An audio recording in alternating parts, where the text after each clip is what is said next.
Corona రాకముందు వరకు మన దేశంలో ఓటీటీ గురించి అవగాహన ఉన్న వాళ్ళు తక్కువ. అమెజాన్ ప్రైమ్ పరిమితంగా వాడే వినియోగదారులుంటే నెట్ఫ్లిక్స్ మనది కాదనే ధోరణి ఎక్కువ శాతం ప్రేక్షకుల్లో కనిపించేది.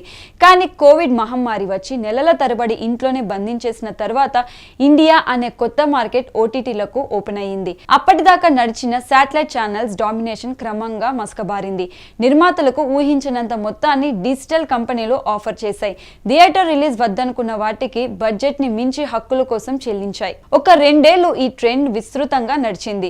తర్వాత క్రమంగా ఆడియన్స్ థియేటర్స్ వైపు మొగ్గు చూపడంతో ఓటీటీలు రెవెన్యూ తగ్గడం మొదలైంది. చెత్త సినిమాలకు కూడా కోట్లు కుమ్మరించి ఓటీటీలు తాము చేసిన తప్పేంటో గుర్తించడం మొదలుపెడుతున్నాయి. నాని, అనుష్క నిశ్శబ్దం, కీర్తి సురేష్ పెంగ్విన్, టెక్ జగదీష్, వెంకటేష్ నారప్ప లాంటివి ఒకవేళ థియేటర్స్ లో విడుదలయ్యి ఉంటే ఎక్కువ నష్టాలు చవి చూడాల్సి వచ్చేది. కానీ ప్రొడ్యూసర్లు రెట్టింపు లాభాలు అందుకోవడానికి కారణం కేవలం ఓటీటీ ఇచ్చిన క్రేజీ ఆఫర్లే. కానీ ఇప్పుడు ఈ పరిస్థితిలో క్రమంగా మార్పు వస్తోంది. గుడ్డిగా కాంబినేషన్లు చూసి ఓటీటీలు నిర్మాతలు డిమాండ్ చేసినంత ఇచ్చేందుకు రెడీగా లేరు.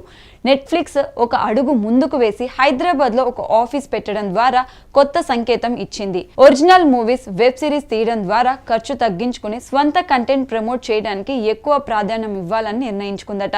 అగ్ర హీరోలవి మాత్రం కొనుగోలు చేసి మిగిలిన వాటి మీద విషయంలో జాగ్రత్తగా అడుగులు వేసేందుకు ఒక టీం సెట్ చేసుకుందని సమాచారం. ఇదే నిజమైతే మీడియం బడ్జెట్ సినిమాలు, టైర్ 2 హీరోలకు ఇబ్బందులు తప్పవు. కొన్ని ఓటీటీలు ముందే డబ్బులు చెల్లించకుండా పే ఫర్ వ్యూ ఆఫర్ చేసుకున్నాయి. మరికొన్ని థియేటర్లు రిలీజ్ అయ్యాక కలెక్షన్లు, రివ్యూస్ ఆధారంగా రేట్ డిసైడ్ చేస్తాయన్నాయి.